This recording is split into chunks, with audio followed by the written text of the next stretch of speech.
Well, hey guys, welcome to the channel. Welcome to the video. Today, we're going to do something, necessary. And to go along with our old Ford car here, we've got to check the color for the car. Since we're not going to paint it complete, we got to make the color match. So I have here the magic formula. Yeah, when paint is mixed, there's a whole recipe or formula for that color that tells you how much of a particular toner you put in there. Now the toners go on a mixing bank, and a combination of those toners go into a formula by weight to come up with colors. So here's a copy of a tint guide off the PPG site. You got a color wheel there, individual toners and what they do. So you have roughly 70 different toners on a mixing rack, and you can make millions of colors with those toners. And on that rack, only a portion of them are solid. Part of them are metallic, part of them are pearls, and binders and other things there. We are relying on someone else to make our color for this car. So I went to one of my favorite paint stores, and I just took them a sliver of paint that I had peeled off of this car, because I have to have something to go by, and there's no formula or anything. I mean, the customer said that this car is Coca-Cola red. Well, that means nothing in the paint world. We've got to have an actual number or a formula or a paint code, something to go off of. So without any of those things, we just took that strip. They used a spectrophotometer or a camera to take a picture of the color, and then they mixed that formula. And then what they basically did was mix that formula. It didn't look good, so they made a decision to leave out a couple of items out of it, mixed it again, and then slowly added back in those things that they left out until they got it pretty close. So we've got this and its base coat. It is ready to be reduced. I've got my PPS mixing cups here so we can make us a little bit of color. I've got a panel here that's white and blue. It's actually the test panel I used for the 35 Chevy, just back when we were trying to figure out what color to paint that car. We'll talk a little bit about spraying these panels as we go through the process. So enough like overview and talking about it, let's just do it, okay? Pretty straightforward. Starts out the way most paint projects will. First we got to clean it. And this test panel was sprayed with base coat, clear coat. The clear had hardener in it and everything, so we can spray directly over this. I just took a dual action sander and sanded it down.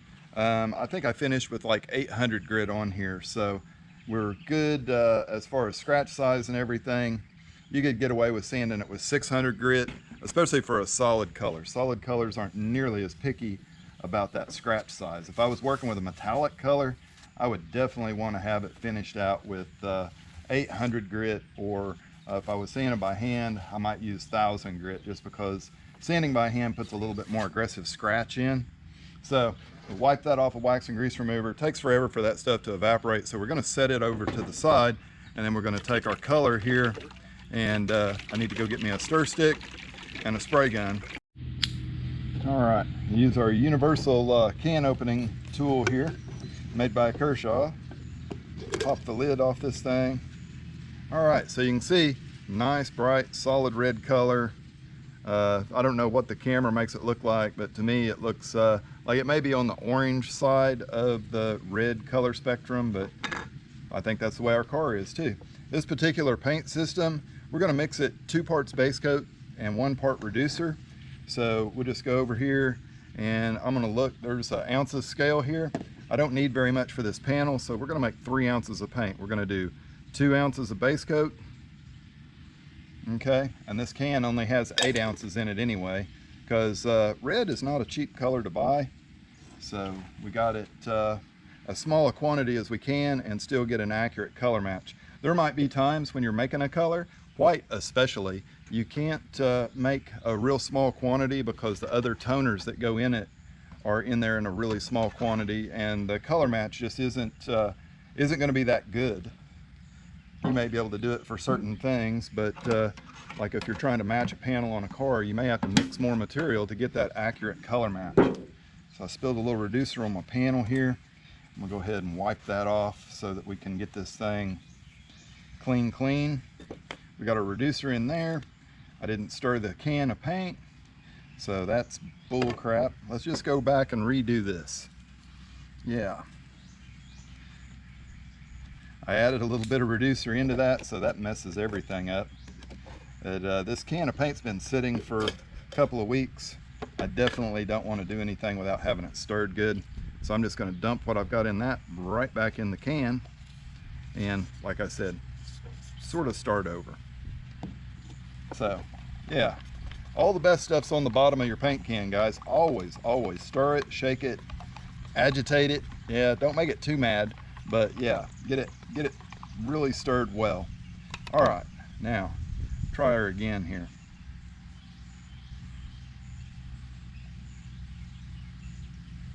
There we are with our 2 ounces.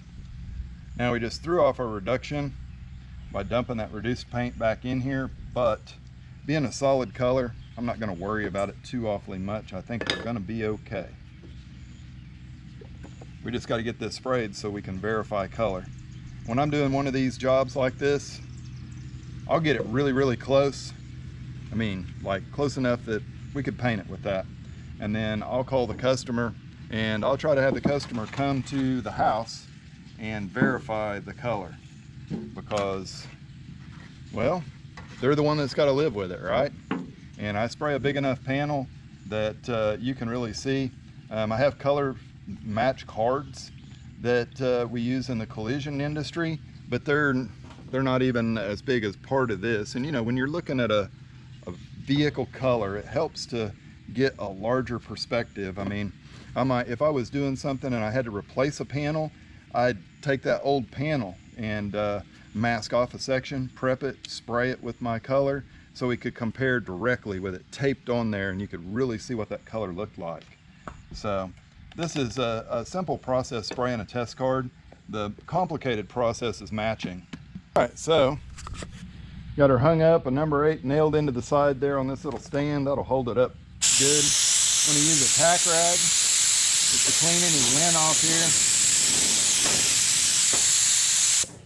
And we're going to paint this just like we would the car, okay guys? So let's see how well this color covers.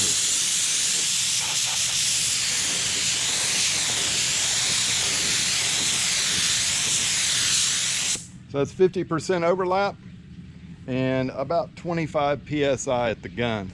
So we're going to let that sit and flash off for about 3 to 4 minutes, and then we'll come back and we'll hit it again. And I come up with these times and application techniques by looking at the technical data sheet for the particular material that I'm spraying. It gives me the suitable substrates to spray it over. It gives me the mixing ratio and the products that I need to have on hand to do it. It gives me the spray gun setup, what they recommend me to spray it with, the inlet air pressure for the gun, and the dry time for in between the coats. So it's kind of like your Bible for spraying material on the vehicle. Now there's exceptions to every rule and things that affect that dry time. Humidity and temperature and airflow, those are kind of your 3 things, and then you go back to, well, how wet did you apply it, as an additional thing in there to determine the dry times on your products. So we basically spray it, it goes on, it looks wet. If you're spraying base coat, as the solvent evaporates out, it starts to have a dull appearance, so you get that flat looking finish out of it. When it gets to that state, you can typically go ahead and apply another coat. If you stack it up, you put wet coat on top of wet coat, you are going to end up having to wait much longer for that solvent to evaporate out, because you have worked outside of what the chemist designed the material to do. So this stuff, I know we're pretty dry already, so we're going to go ahead and we're going to hit it with a second coat right here, and then go do something else and let this dry.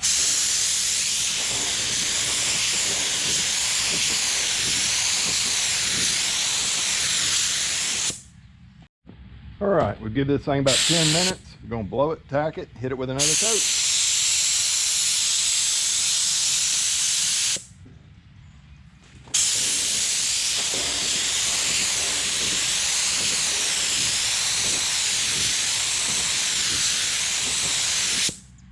All right, really close to having 100% coverage with 3 coats.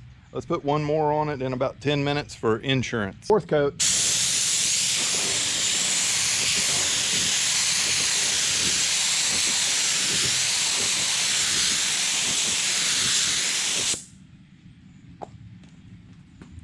Yep, that looks like that got it.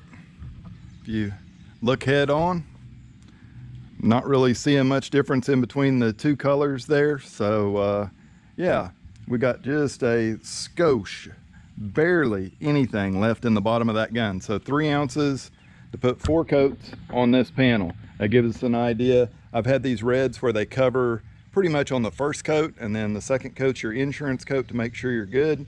That's why we spray these panels, so we know what to expect when we spray the car. So now I've got to clean the gun, rinse it all out good, and we'll make up a little bit of clear. We'll go ahead and catalyze it, do everything just exactly the way we're going to do when we spray this car, so our panel is a true representation of what we got. All right, so we've got a simple 4-to-1 clear here, and we're going to open her up, dump it in. I figure if we mix this just a couple of ounces, 3 ounces was enough to put 4 coats on that. You know, we don't need much here quantity wise. That thing is hard to read, guys. 6-to-1, 5-to-1, 4-to-1. There we go. Oh, the pouring master there. Not really. So we get that. Got our clear. That's like part A, right? And we go with part B here, our hardener. And oh, she's been a while since she's been open. Oh, there we go. All right. Dump that in. What I'm using is just a scale on the side of this mixing cup. So you have these different ratios, and you can see there's 3-to-1, here's 4-to-1-to-1. Our clear is just 4-to-1. So whatever number we start with here in this 4 column, we just have to follow that number across. So you can see I started with the 2 and poured my clear to there, and then I add the hardener to the next 2. That makes my 4-to-1 mixing ratio. So now we just simply reassemble our PPS cup, put the lid or the lock ring on it, and we'll put the little shaky shake stir on there. Yeah, get it all mixed up good.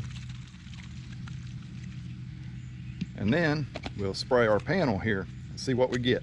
We're back over here at our panel now. Every time you clean this gun, before you point the gun at your panel and pull the trigger, always pull the trigger off to the side or spray a test pattern, something away from what you're going to spray, because you get thinner in air passages and stuff just by accident, and that stuff will really mess up your paint.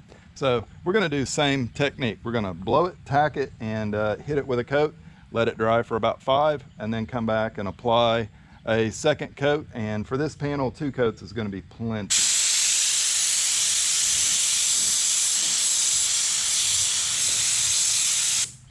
So it doesn't really matter top or bottom how you start. We just want to do a nice probably 75% overlap and soak it on there.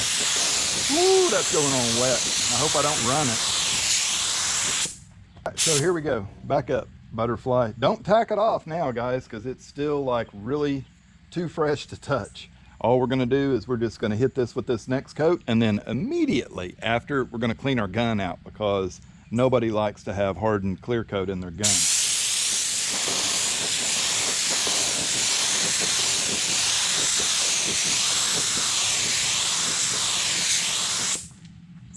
There you go. She's on there super wet. We got enough. I mean, this stuff's just going to go bad anyway. Let's put us a 3rd coat on, and yeah, I don't know why, other than this is just going to get hard. And if we pour it out, it's waste. So we'll spray it on this panel right here. I think we've got just enough to put that last coat on. Let's go one more coat.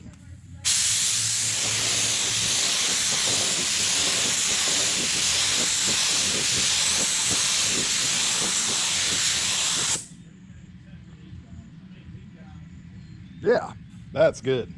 And there's still a tiny bit of clear left. That's just crazy how far that stuff goes. Really like these disposable cups. There's a ton of them out there now. You can buy them on Amazon and all kinds of stuff. The paint store I go to, they sell an off-brand of these because the original brand was 3M. They come with this style of tip on them. That's 3M lost the patent on it, so now everybody's making them. Anyway, I like these because now I can just take that, I can set it on the shelf, wait till it gets hard, and I can throw the whole thing away. And we don't have to clean that. All we have to do is clean this gun. Now, if you go to Sally Beauty Supply, you can come up with a little cup like this, or a squeeze bottle like this, and it makes it super convenient. Of course, mine's empty. So I just went ahead and I took the lid off this cup so we could keep track of how much solvent we use to clean the gun, so you can see what we're really saving here. So we've got about 2 ounces, close to 2 ounces of clear coat left. A little bit of thinner in that gun from rinsing it out before. So I just take this and I spray it around in it. I'm going to dump it over and I'm going to spray out through the fluid tip for the spray gun with the trigger pulled back so that I rinse this thing out both ways. That way, and then I come here and I do this. And I just pull the trigger on the gun and I let it run out. I'm not using any air pressure or anything, blowing overspray all over. We're just doing a little bit of cleaning.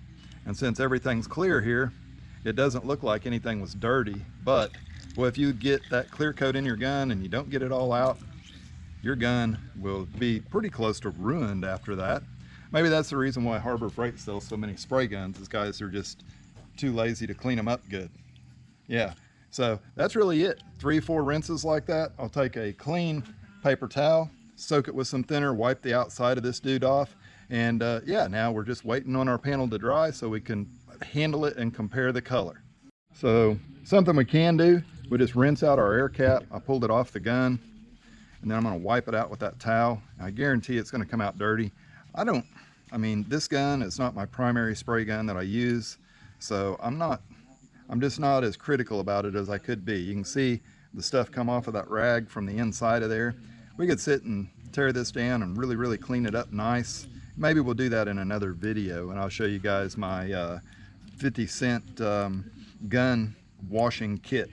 Yeah, a stir stick, some gray Scotch-Brite, and a little bit of thinner, and you can clean this old spray gun up and make it like new every time.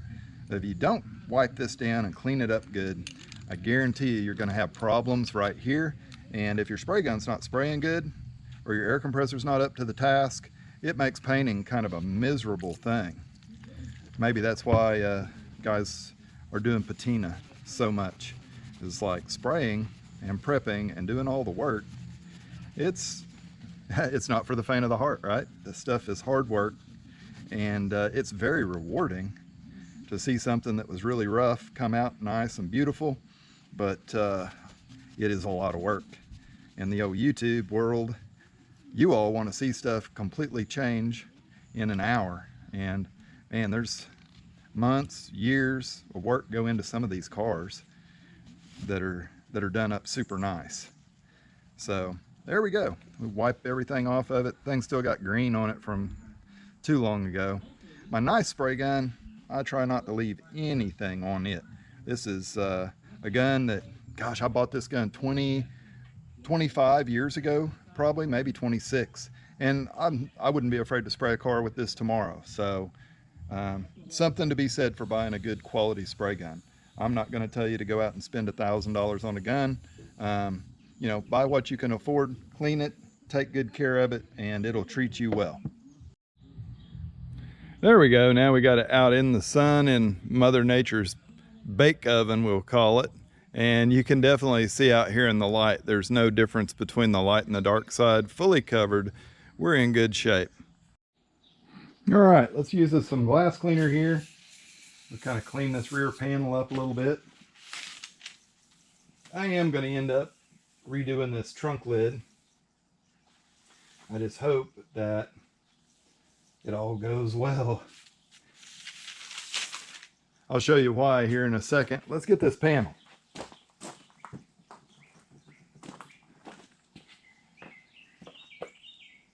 I'm just going to set it on there and lay it up against this. If it was metallic, I would worry a lot more about how it sits. I'm going to try to get you guys at a little different angle here so you can kind of see. Step back away from it a little bit and look. I mean, that is pretty close in my eyes sitting here looking at it. We may not be able to do a perfect butt match, but we can get close enough. We can blend this out. It's going to be just fine. Now let's look at this deck lid and I'll show you why we're going to redo this thing. Got a little something there, a little blister coming up. But right here, we've got cracks in our filler coming right into this corner. On this side, we've got more crackage here, a little bit right here. Yeah, this thing's rougher than the girls at Waffle House. Yeah, so we're going to take care of that little stuff and repaint this deck lid, probably pull it off the car. It'll make it easier to do this jam area up here where the roof and the deck lid come together. And, you know, we've still got a lot of primer blocking and sanding to do. But I wanted to show you guys how I kind of come up with the color that we're going to use on these kind of projects here. If you have a mixing system in your shop, you probably quit watching this video a long time ago. Us guys that don't have mixing systems, we're trying to do stuff at home. You know, if you can take a part off of your car to a good paint shop or paint store, they can take that part and come up with a formula for you to make that color. Then once you get that, always spray you a test panel first. Do a spray out card, spray it just like you're going to spray the car, same color sealer and everything, to verify that color match. Because sometimes the undercoat color, the sealer or primer or whatever, that color will have an effect on the color of your panels when you're done spraying. This one covered good. I showed that in the video. You know, you guys, I've totally am just floored at how many subscribers I've gotten in the past 60 days. And I just keep trying to do more content, car shows, builds, and now I'm going to start doing these how-to videos. And if there's something that you're struggling with, you want to know more about, let me know. I'll make a video about it for you guys. So as always, click that thumbs up button if you like what we're doing. Subscriptions are still free. Those things help me out a ton. And guys, we'll catch you on the next video.